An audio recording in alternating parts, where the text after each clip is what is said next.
What is up, guys? Welcome to another episode of the Bass Lane Podcast. Welcome. Thank you for tuning in. If you haven't already, like and subscribe to the YouTube page. Turn on the little bell so you don't ever miss a live, and so you can go back and watch them if you miss it as it is. Thank you for joining in again. We've got two good guys on here today. Not only are they great guys, but they're hammer fishermen. These guys catch them everywhere we go, and I'm really excited to get these guys on the show. Share a little bit of information with us, maybe learn a little bit, and just talk some fishing, a little bit of behind the scenes stuff, and just learn a little bit more about these guys. So we're going to go ahead and get them on here. Welcome, Chase McCarter and Ty Trentham. What's up, guys? What's up? What's up? Nothing much. So we've got Nick and Jack this weekend. First high school first high school tournament of the year. What are y'all's thoughts? Well, it's going to be interesting. You know, with all the boats on the lake, it's not a very big lake, isn't it? You know, it's going to be different than what I'm typically used to. You know, definitely. It's kind of a strange thing right now. I mean, they're for September and August. I mean, you really don't expect them to be in a biting mood, but from what we've seen, I mean, they're biting, but you just don't ever know what's going to come around this weekend. How the pressure is going to affect them the day before the tournament. You know? I mean, Nick and Jack's not a great big body of water like a lot of the Tennessee River System lakes. So I think with how many boats we're going to have in this tournament, I think it'll definitely make it a little more tough. Yeah. I wonder if Downriver is going to play more than Upriver though. Yeah, I don't know.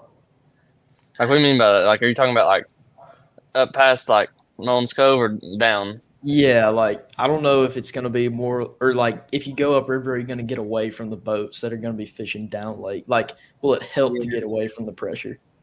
You know, I don't know. It fish is really small up there. You know, there's just not a lot of stuff. It's just mostly riverbanks. Yeah, and definitely. There's a few little creeks and stuff, but it's not.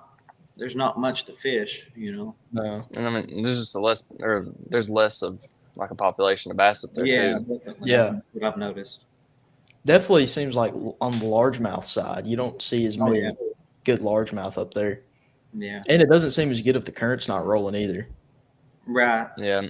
They've had it on the past few, or almost the whole weekend, but you just don't ever know with TVA. I mean, they could have a zero run out of the dams next weekend. They'll post they're pulling 60 and then they won't pull it all. Yeah. Seems like they always burn us right before a tournament. They'll drop it 5 foot.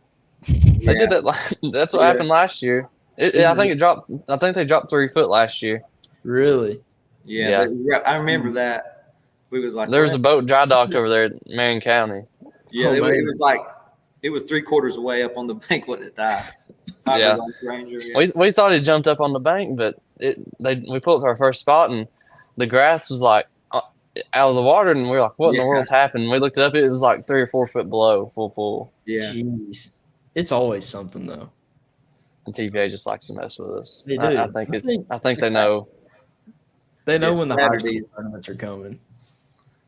Yeah. How do y'all whenever they do something like that? How do you adjust? Like, if they drop the water a foot or it raises up a foot, like, is it more of like a mental struggle? Like, oh man, they dropped it, they're not going to bite, or is it more of like a how are we going to adjust struggle? I think it's both. I do.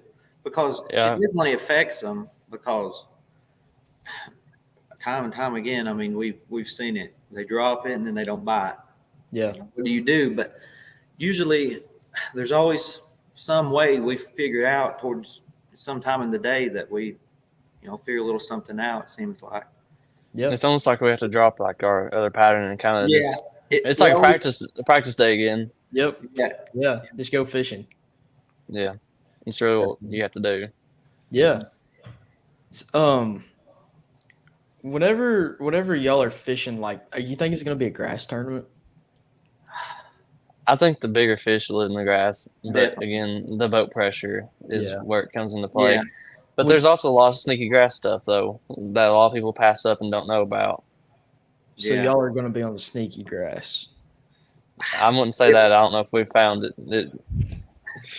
It's hard to find something sneaky when there's that many. Yeah, boats. that's what I was saying. Even if you think it's sneaky, but come tournament day, it may not be sneaky. You don't know. Yeah. That's the Yeah. problem. And it depends on what boat number you get. Yeah, for sure. I think that'll dictate a lot of people. Like if they don't get an early boat number, it's hard to get on a lot of that stuff. Yeah. Then you get later boat number, you get fish later in the day. But I honestly don't know for this tournament. I don't think it's bad to get a late or early. I think they bite in the morning, but then sometimes you got to have that extra little bit of time. We definitely had the late boat numbers help us before. Yeah, for sure. I honestly, most of the time, I like a late boat number. I like fishing a little bit later in the day. But that's just kind of always how it ends up for us. I don't know. Maybe we just get lucky, and that's just how it always goes. But, like, fishing grass and, like, especially how much grass there is, I'm not a great grass fisherman. So I have a hard time breaking that much grass down. I mean, it's overwhelming. Yeah, we're the same way. I mean, we're not super familiar with it. I mean, we're really learning it still. We're still learning it. Yeah, there's a lot to it, like bottom composition and the different types of grass and what gets in the grass. It's just what makes everything. There's a lot of stuff we look over and you just don't ever realize it. You got it's one of those things you have to like fine tune.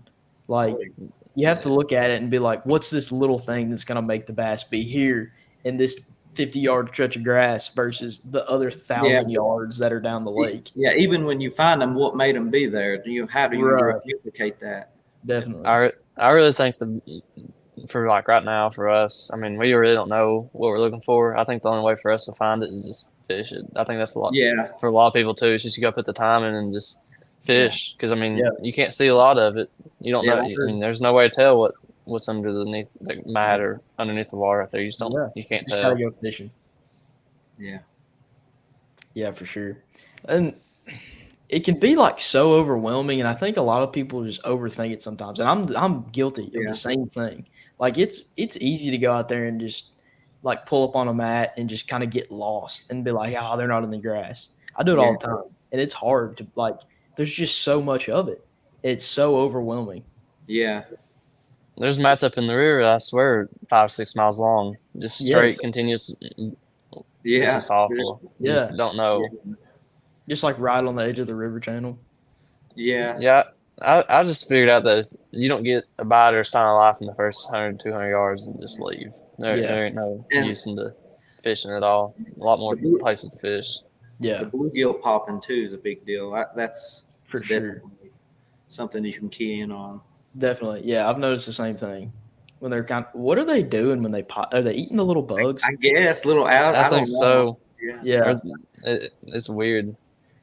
Yeah. What is if y'all had like both of you answer this. If you had one tip to give somebody who's going into this tournament and they're going to fish the grass, what would it be?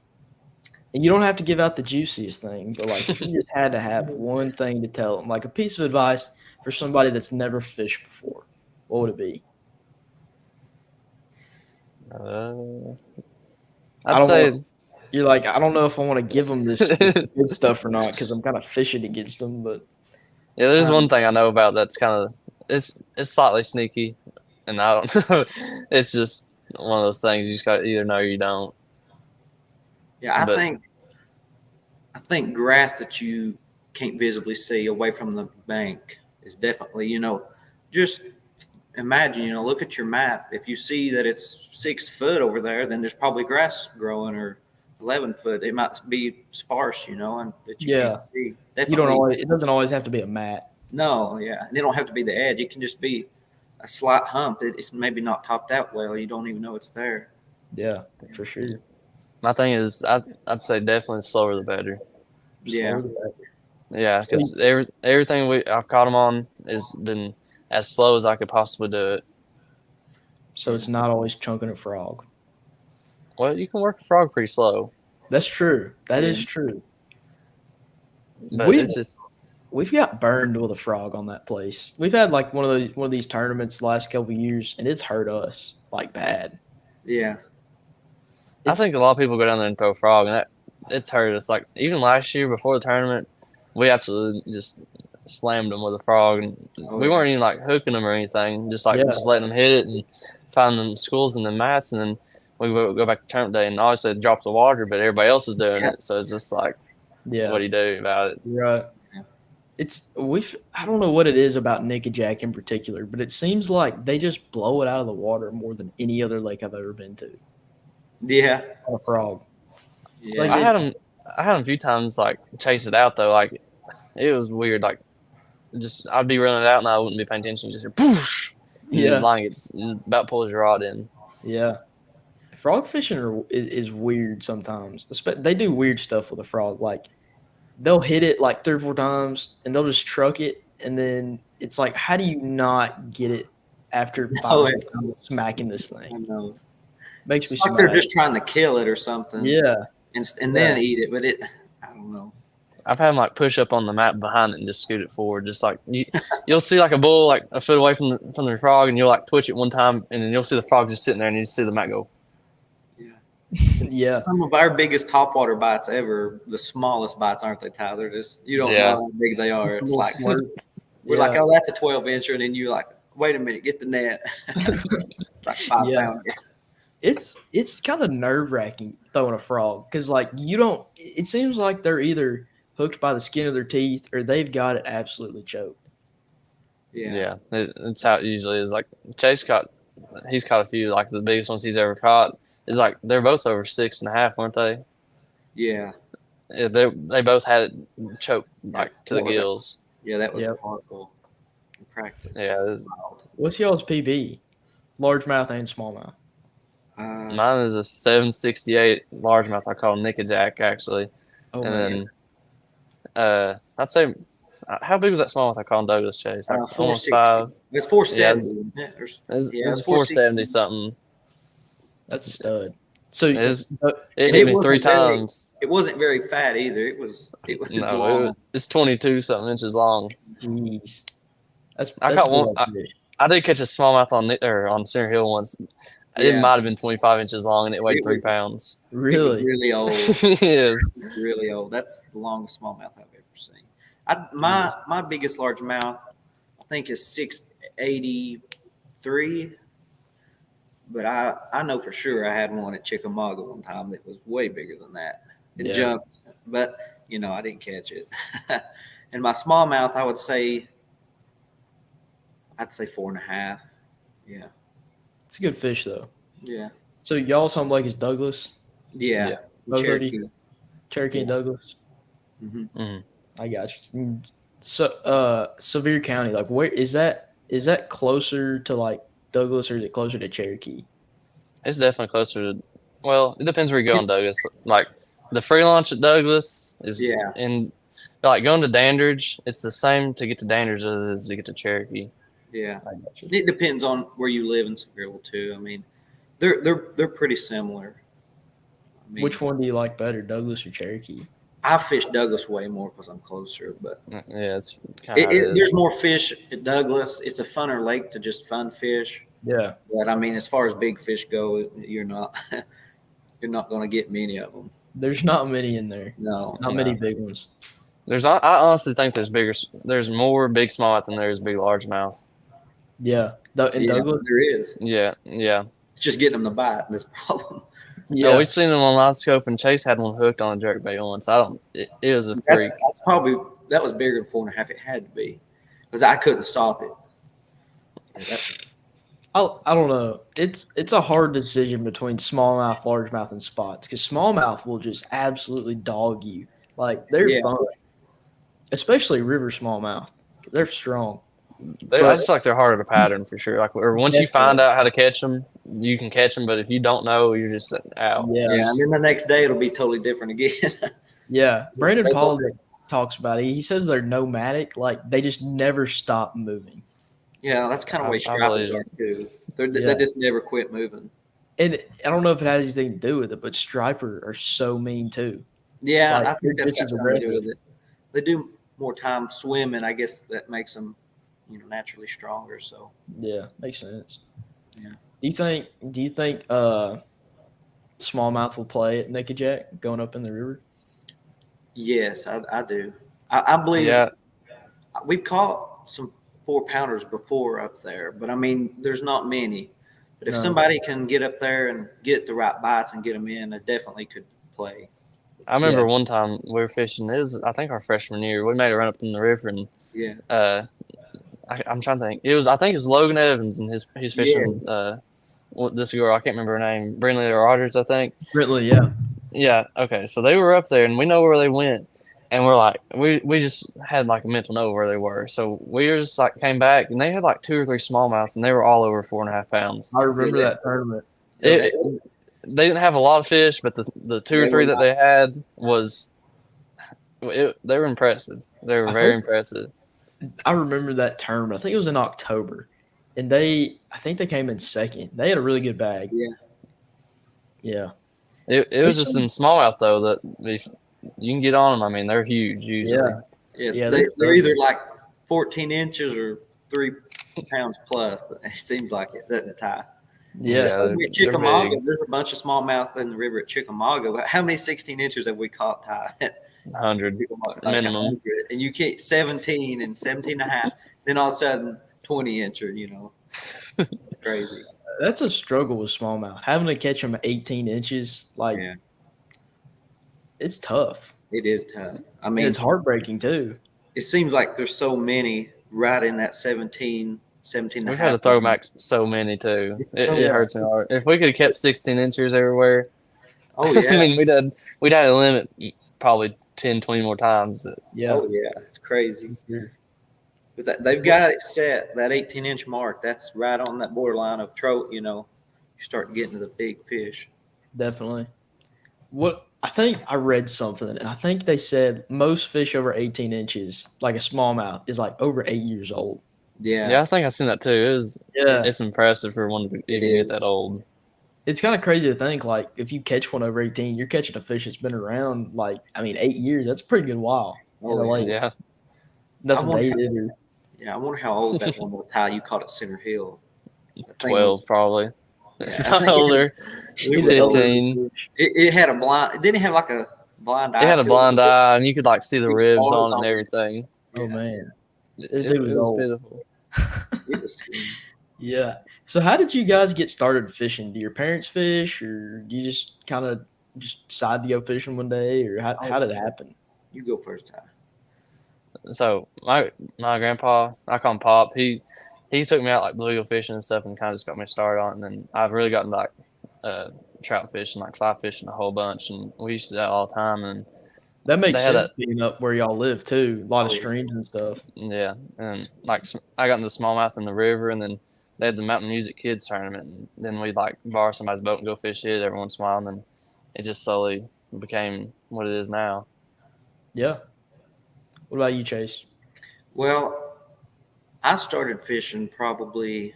I've been bluegill fishing. It feels like forever when I was little. But then, we would periodically go night fishing at Douglas, me and my dad. Yeah. And that's where it really started bass fishing for me. And then I've grown from there. My dad has fished a long time. My mom, she ain't really never fished much, but yeah, my grandfather has influenced me a lot too in fishing. He's taken me trout fishing a lot and walleye fishing. And is night fishing pretty good on Douglas? I've never been. Not anymore. Not anymore. Not anymore. Not anymore. In my opinion, it ain't. It used to be insane. Like you could just take any kind of worm at night. Like 5-6 years ago, just catch 20, 25, and it wasn't nothing. Now it seems like it's so hard. But yeah, I'll go out there, and if I don't catch them before dark, then I'm defeated. Just weird that they don't bite no more. It's for us, they don't bite it. It's good. Yeah. Seems like other people it does. It seems like Douglas over the years, it used to have more quality fish in it. And I've heard that from a lot of people too. Oh yeah, it used to be insane. Why do you think it's changed? Long lining. I think long line killed. Yeah, long line and live fish. It killed a lot of the big fish. Interesting. I've heard stories of having some bigger tournaments like the Morristown Marine Trail and stuff. Then boys would come in, and I've heard stories of 30, 40, 4-pounders just floating dead out there at Dandridge. Yeah. Because they're long lining them. Yeah, it seems like Douglas fish are brittle. Like they're not. I don't know what it is. They're not very strong when you put them in the live well. It seems like. And if you ever like in our little like not our fish tournaments or whatever, like look up one's close. If we ever hook one and it like starts to bleed, we just if it's under 2 pounds, we just toss it back because we know it's going to die. Yeah, yeah. I don't know what it is. They're just not very strong fish. We got a couple questions. What's your most memorable high school tournament? I guess it would have to be the nationals. Yeah, I don't know which one's better though. Honestly, like this year was almost. I like as good. The most recent one because the 7-pounder we caught. That was that was crazy. That was an absolute giant, especially for Lake Harwell. Yeah, it's top. I think it's a top 10 fish in that lake. Honestly. Yeah, I don't know. Yeah, that was a nice fish for sure. Who caught it? I did. Yeah, it was a last minute desperation. We called up 6 pounds. Yeah, that one fish. Yeah, we went from like 5 pounds to 11. Yeah, and 2 minutes later, I had a 5-pounder hit me and it came off. Oh man, you would have really that hurt. Oh, How many pounders did we have? Like 4 plus. I'd say 4. I'd say 4 over 4 hit us, and but like every day, or not every day, but like over the tournament. Yeah, that's heartbreaking. Yeah, and definitely the last day we had some. I mean, like really, first thing had like really 5.5. 5.5 come out and nose the bait, and go back. It's just off.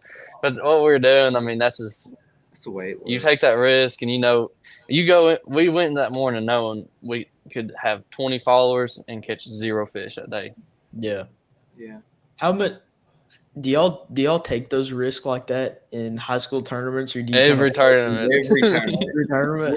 Every tournament. I'll be honest with you. Most of the limits we caught, we just barely catch. Don't we tie? I'm being serious. I think we've never caught over 10 keepers in a tournament ever. Very few tournaments. It seems to pay off though. Yeah.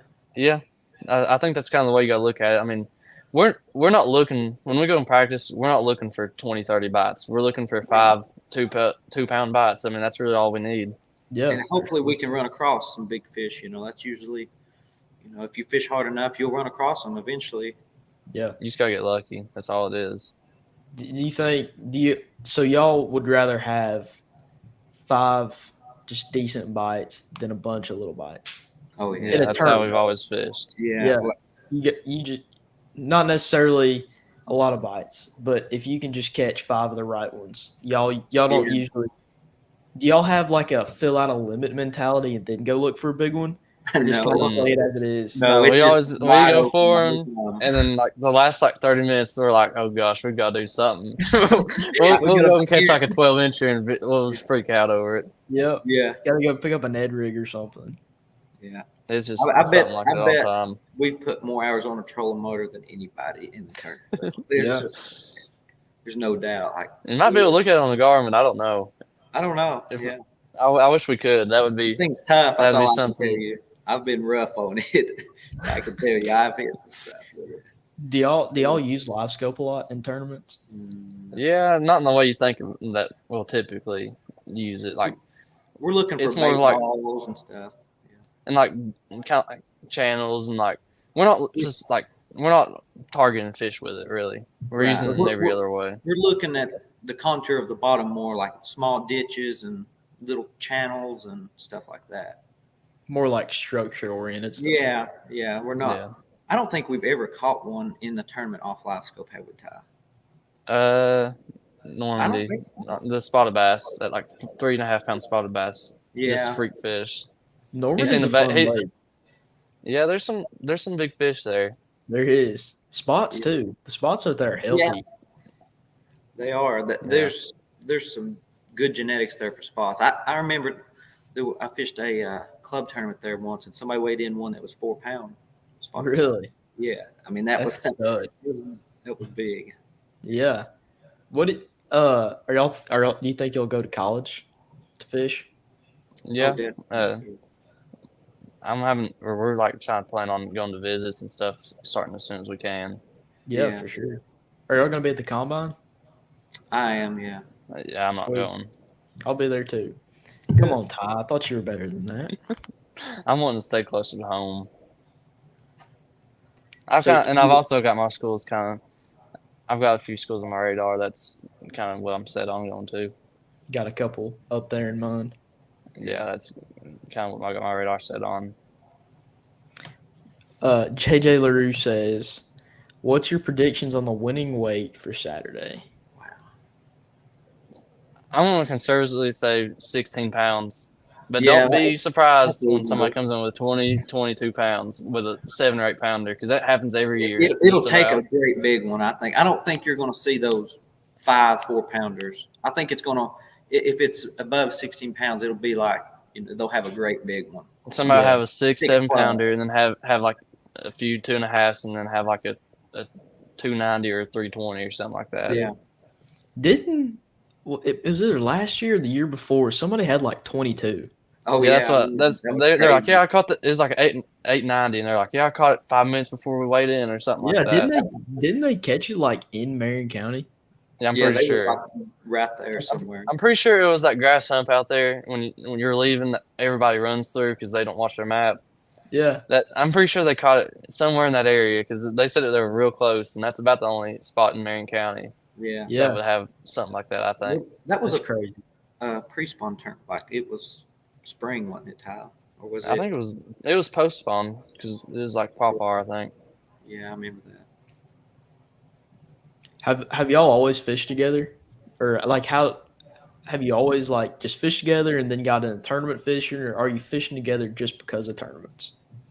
It started out just because of tournaments. Yeah. Because I was going to school at Gatlinburg, and then our dads ran into each other, and they already knew each other, and they're like, "Yeah, both of our sons high school fish, and Chase is looking for a partner, so you should come fish with us." And that's just how it started out there. Yeah. Were y'all friends before fishing? No. Second grade, I remember him, but that was it. You moved schools after second or first grade, didn't you, Ty? It was second grade. Yeah. What do y'all remember your first tournament? Yeah, because it was that one that said, "If y'all do good, I'll take you." Yeah. I'll still work. You remember that? That's when I had that big smallmouth on that day. Yeah, I don't remember what tournament that was though. Honestly, I can't remember. We got like it was like in top 10. Remember. Yeah. Was it a high school tournament or just like a local tournament? It was a high school tournament. High school. Yeah. Where was it? It also might have been Loudon. It was Loudon. I think it was. It was like a late fall or early spring Loudon tournament. I think we've been fishing together for a while before we fished the Loudon tournament too. I think it was in the fall. I don't remember. Yeah, because we fished Douglas when they were blowing up that one time beforehand. Yeah. Did y'all bass fish before you started tournament fishing, or like did you just jump straight into tournaments and learn as you went? Well, for me, it was like pond fishing, really. Pond hopping? Yeah, and then like my freshman year, my dad bought us a boat, a 17.5-foot nitro, booger green. Oh man. Yeah, I remember it. It was honestly a good rig for what it was. I remember. It was pretty good. No power steering. Oh man. It was something, but yeah, that was fun. I remember we went out there that day. What about you, Chase? Did you bass fish before tournament fishing? Yeah, I mean, I've done a lot of pond fishing, river fishing. Me and my dad, we fished some at night, and in the evening some, but mostly night fishing is where my bass fishing was. Night fishing? Yeah, night fishing, evenings. Yeah, after we get off work or whatever. Yeah. How do you catch them at night on Douglas? Well, the offshore bite at Douglas at night does not exist. It's not easy. It used to be good, nighttime spinnerbait, and some people still catch them on it, but usually it's brush piles on the bank, jigs and worms, and that's pretty much it. There ain't much you can do. Yeah.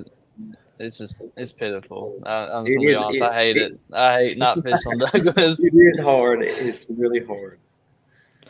I see some. It seems like the bigger fish at Douglas get caught at night though. Yeah, Sometimes. I kind of think. I think it's a lot of it's like right before it gets dark.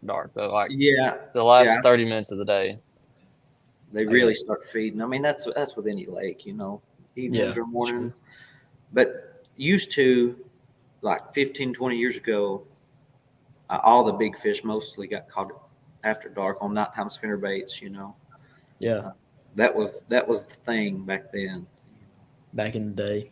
Yeah, the water was dirtier too. It's really cleared up a lot. Yeah. Why is that?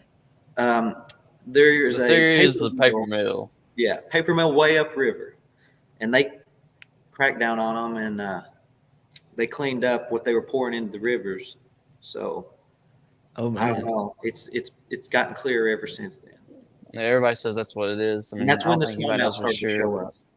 Yeah, that's when the last 5 years I'd say is when the smallmouth have gone crazy. It was rare to catch a smallmouth like 10 years ago. It was like something. You caught a smallmouth. That was cool. About 2 years ago in the spring, we did not go out and catch less than 10 smallmouth crankbaiting. Oh yeah, it was like insane. Half and half, largemouth and smallmouth. Yeah. We've got another question from Sevier County Anglers. I feel like you guys might know who this is.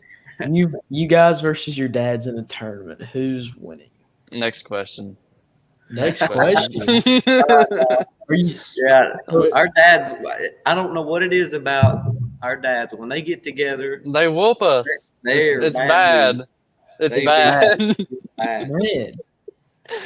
Here's just an example. We're fishing on Normandy, okay, and this is the club tournament classic. It was the Grundy County Club tournament. No, it wasn't a classic actually. It was a memorial tournament, and there was it was 30 boats. Chase, you think that's about right? Yeah, it was 30 or something, 35. I can't remember. So we get a call like halfway. It was probably like 2 hours into the tournament. Yeah, we've got three that weigh about 12 pounds, and we're like, okay, well that's something.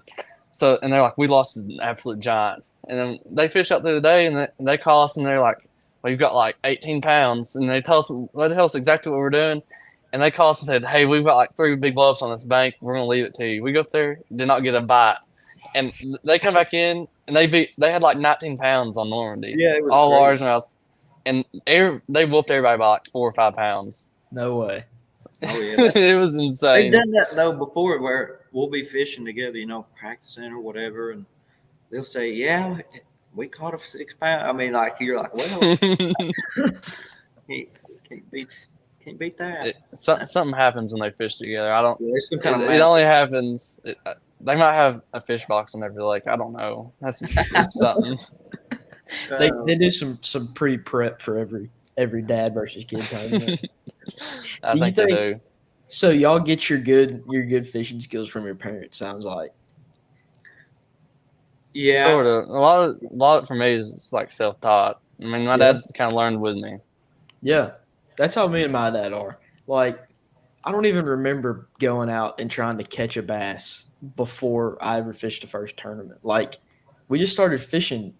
I got a flyer in the mail one day about a high school team, and me and my buddy Preston, we just went out and his old aluminum boat, our first tournament on Center Hill, and I think every rock my shaky head hit, I think I set the hook because I thought it was a bite.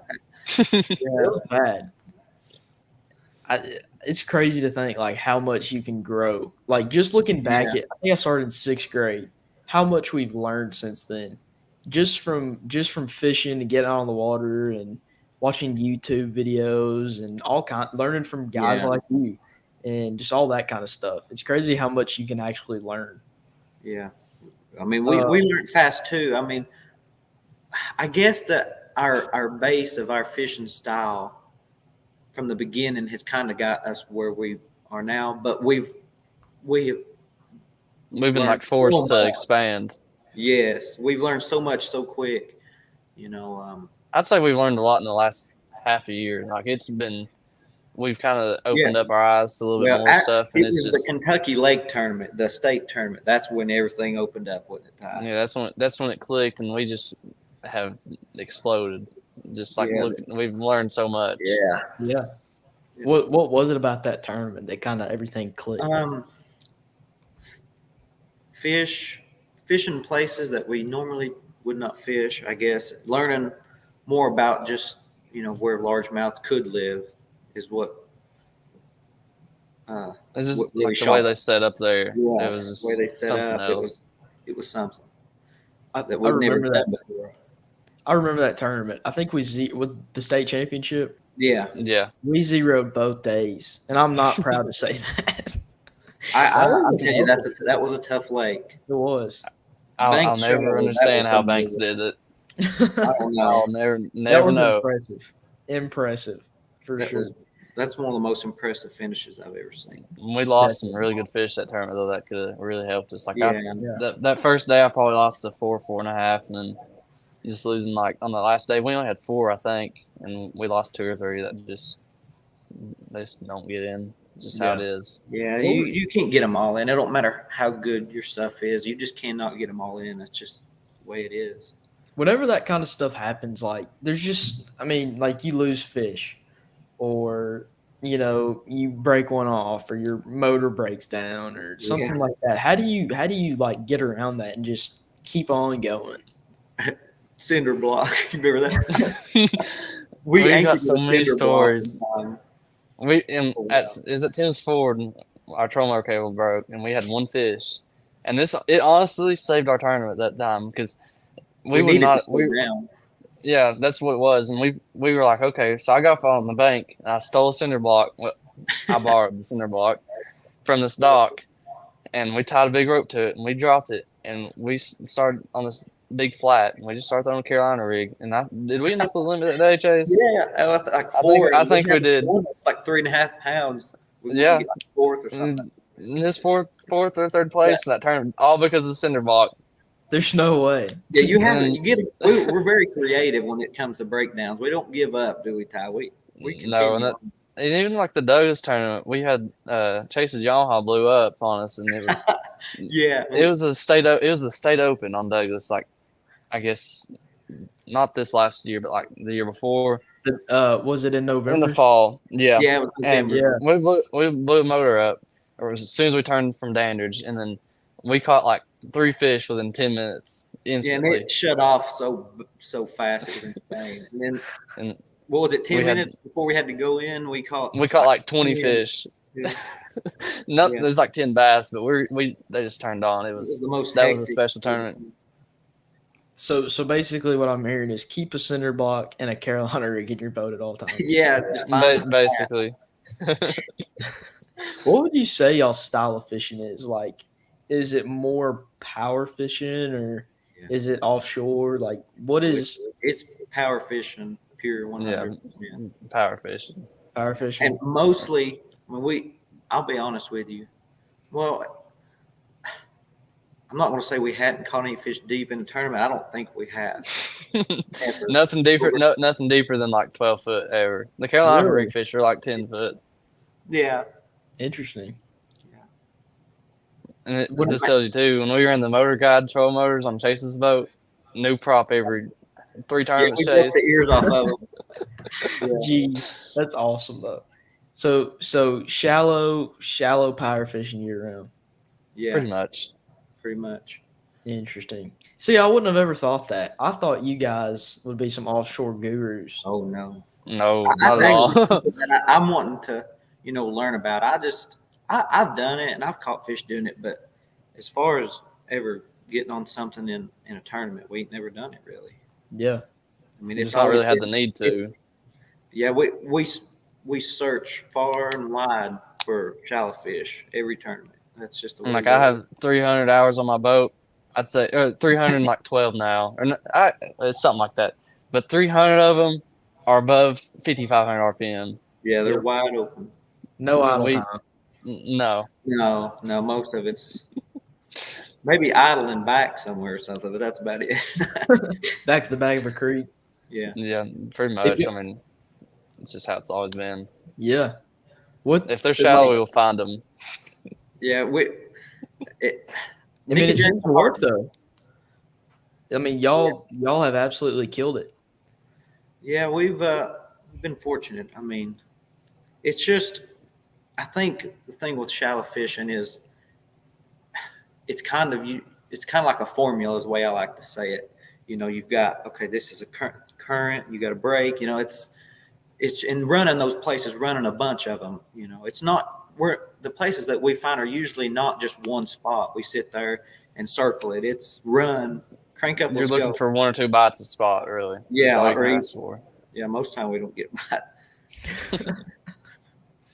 If you had one bait to take like every single place you ever went to catch a fish, what would it be? Are you talking about just like normal weather, like not cold? Just like any time of year, you had one go-to bait. Oh, no. Well, there's two baits, I guess.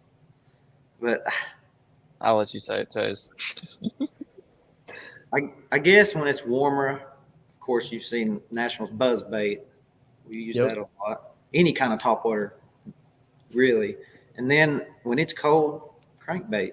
That's we stick with flat side, little crankbaits. Yeah, we love flat sides. Like that's our thing. Like John Cox, like Fritz sides and shad wraps, all that. I mean, that's all we. I probably have 6 boxes of crankbaits. Yeah. I've got so many shad wraps. I got 2 different boxes. I got backups. Yep, gotta have a variety of crankbaits. Oh yeah, especially shad wraps because they like to break. Yes, any Rapala bait likes to break. Seems like. Yeah. I would hit you with a deep question. Outside of just fishing, how has fishing in high school affected your life? Like, how has your life changed because of high school fishing? Well, it takes a lot of time, and just like on the weekends, you don't have many free weekends. I mean, you get to go fishing, but as far as going out with your friends and stuff, it sometimes it's hard, Yeah, but it's a commitment for sure. It is. It really is. Yeah, I gave up basketball. I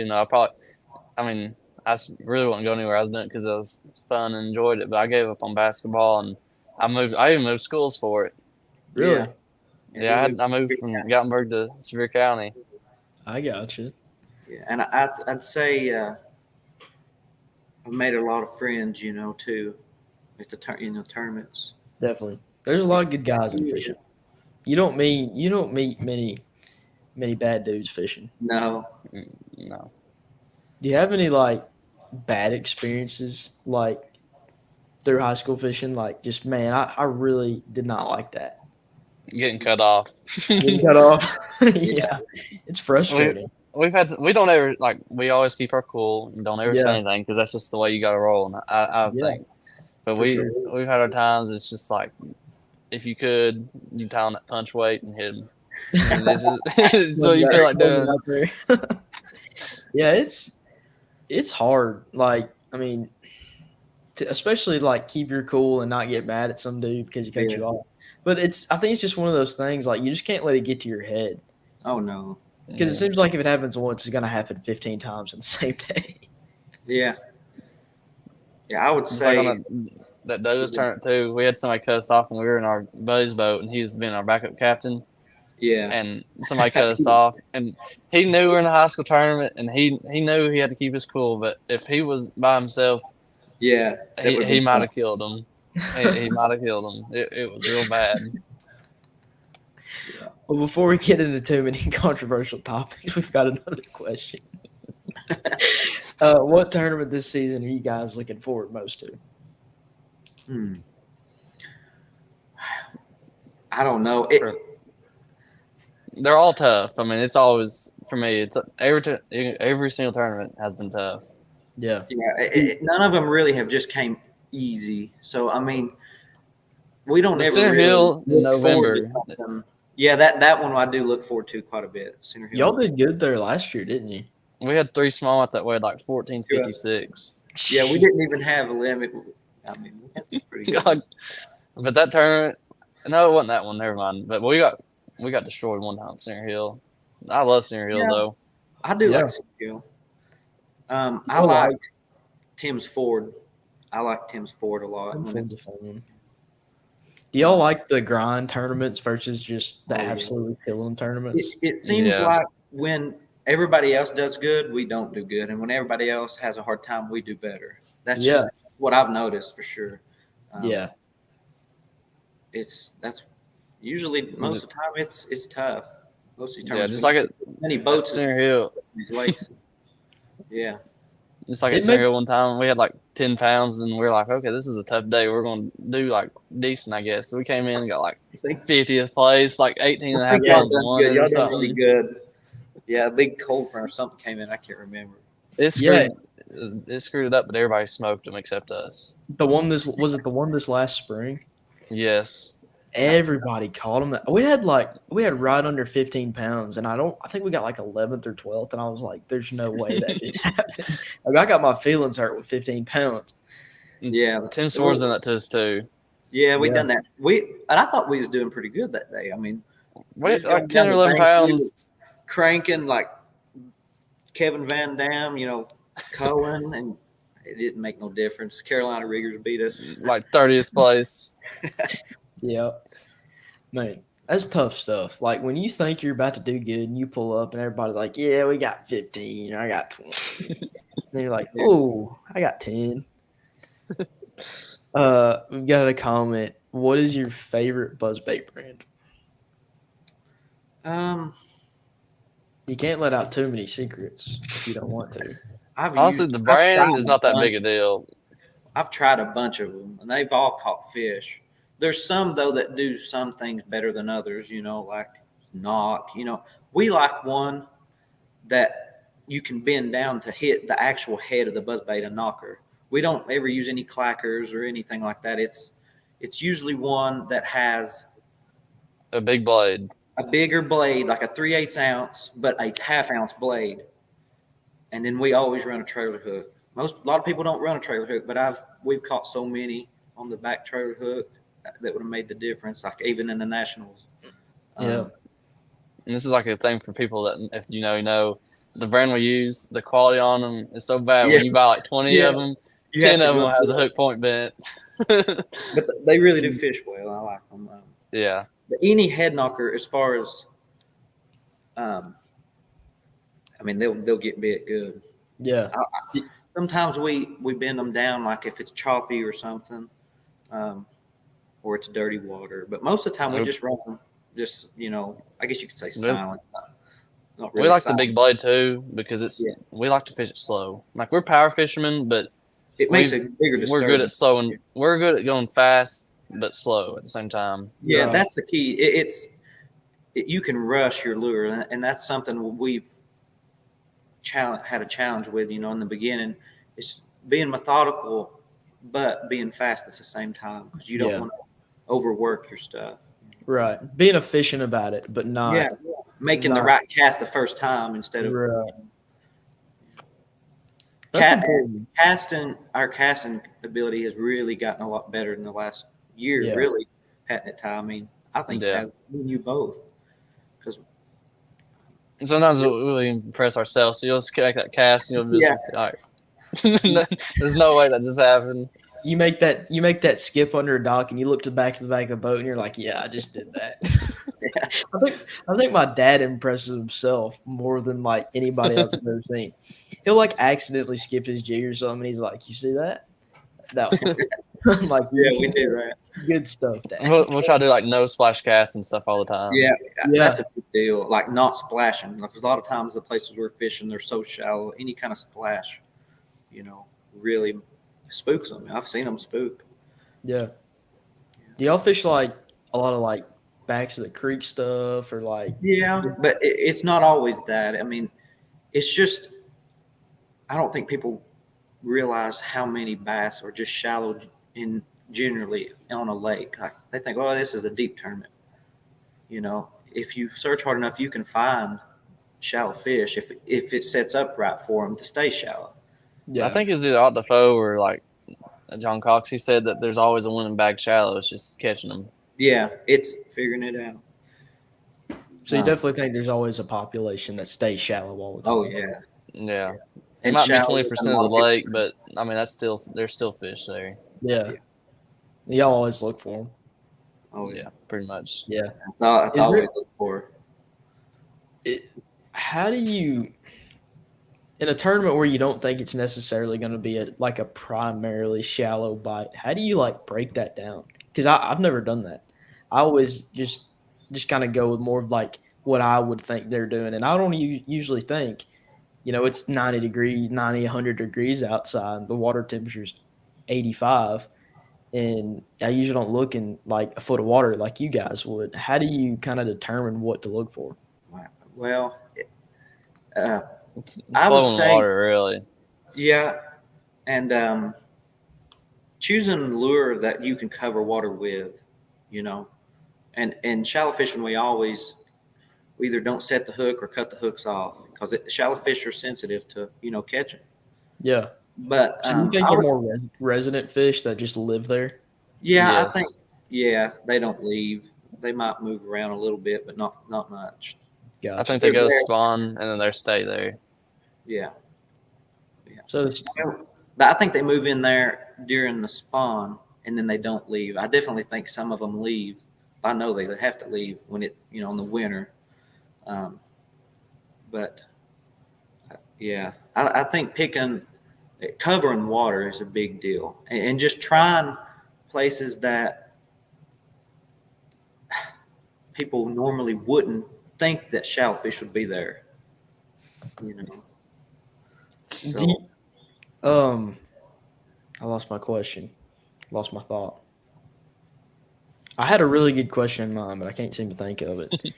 All right. Whenever we have these big tournament fields, is there anything y'all do to like kind of get away from the boats or like find something that like, hey, a lot of these people probably aren't thinking this?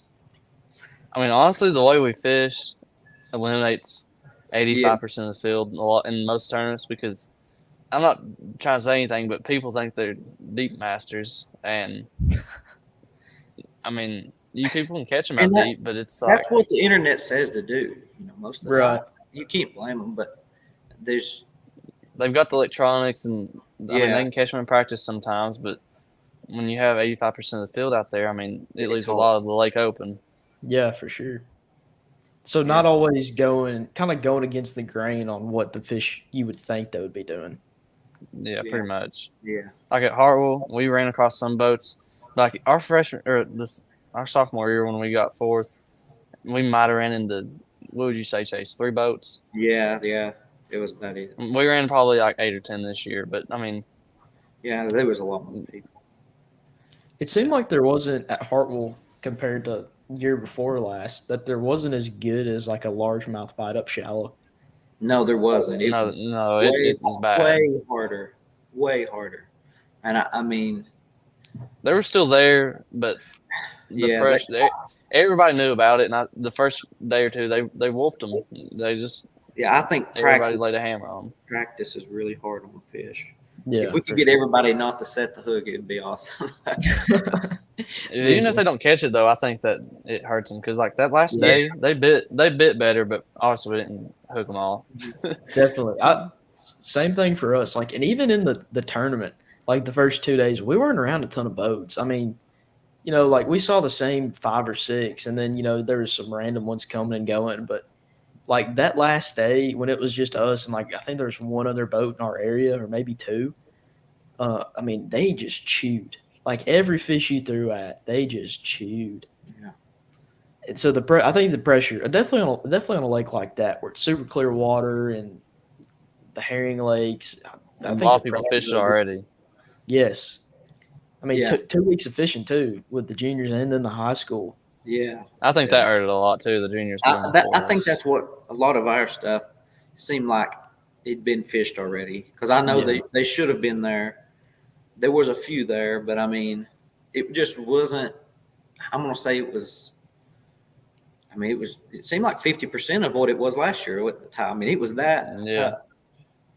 But I mean, we found some other. We had to get creative. We figured something. We're on our double backup plan. That was our main pattern. Double backup. Yeah. I like that. I'm going to start saying that. We always fall into a double backup. it's like it never goes the way you want it to go. It seems like. Never.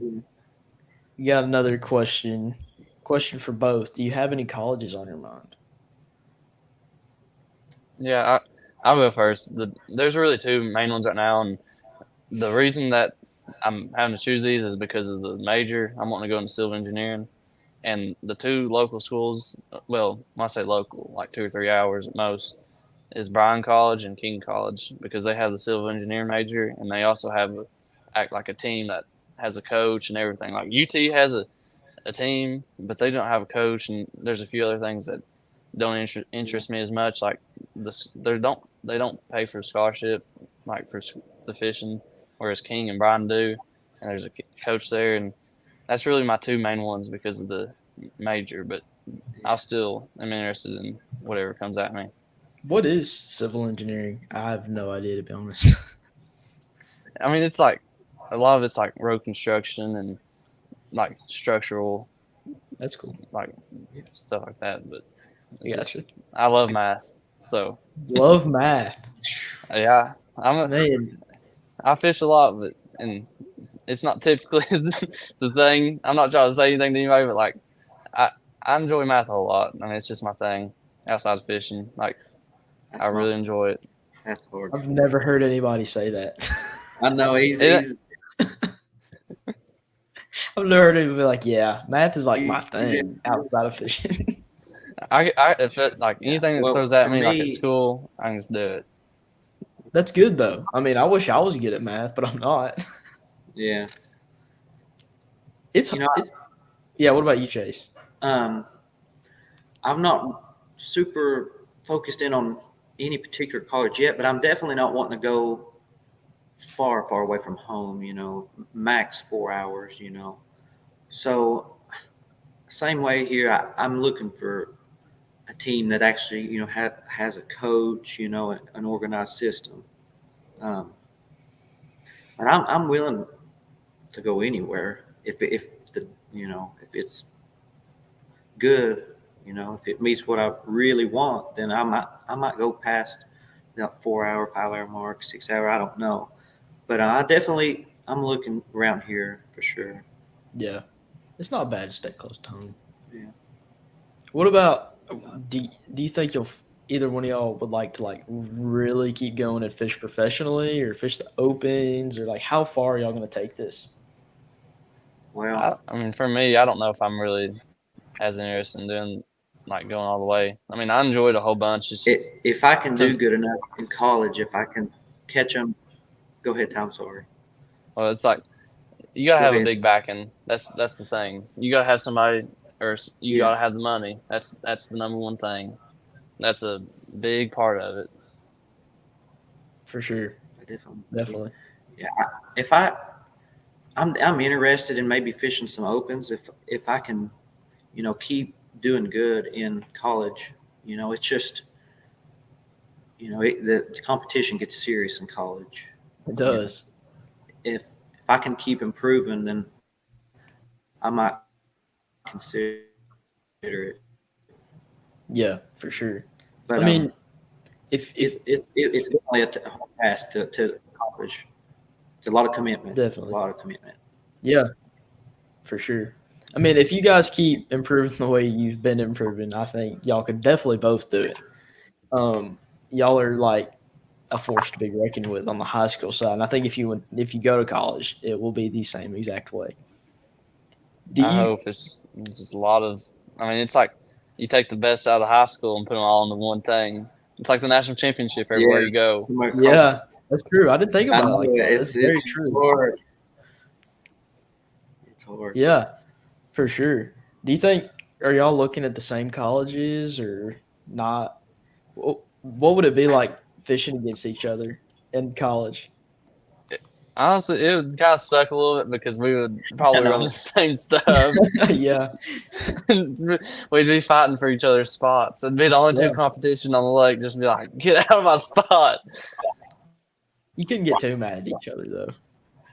No, still, you got to have a little bit of competitiveness. Oh, yeah. A little bit of partner rivalry for sure. Yeah. Do y'all, other than high school, do y'all fish Yeah. many local tournaments around Douglas or Cherokee?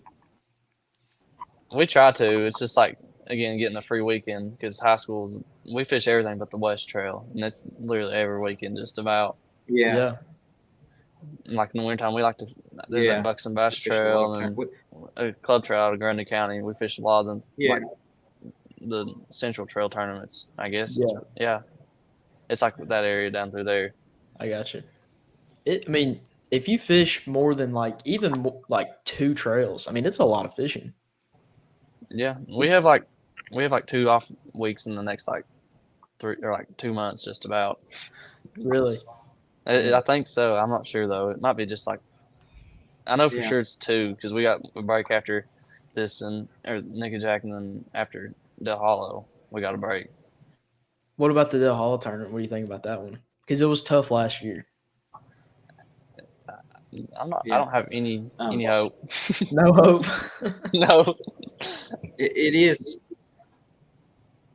What? Are you talking? The Del Hollow tournament. I'm losing connection. Yeah. So it's breaking up back. We can still hear you. Yeah. All right. Well, it's all good. That's honestly, we've been on here about an hour. I don't want to keep you guys too much longer. So I guess that about wraps it up. Thank you guys for watching. Thank you, Chase and Ty, for coming on. I'm excited to watch you guys this season and fish against you. I'm going to be a little mad if you beat me, but that's okay because that's just kind of part of the competition. I'm sure it'll happen.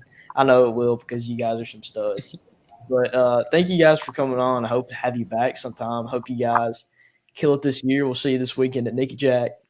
Hopefully a couple places behind me, but we don't wish anything bad on anybody. Well, thank you guys for watching. Thank you for joining in on another episode. You've been killing it. Thanks, man. We will see you guys next week. Thanks for having us on. Yes, sir. Thank you. See you.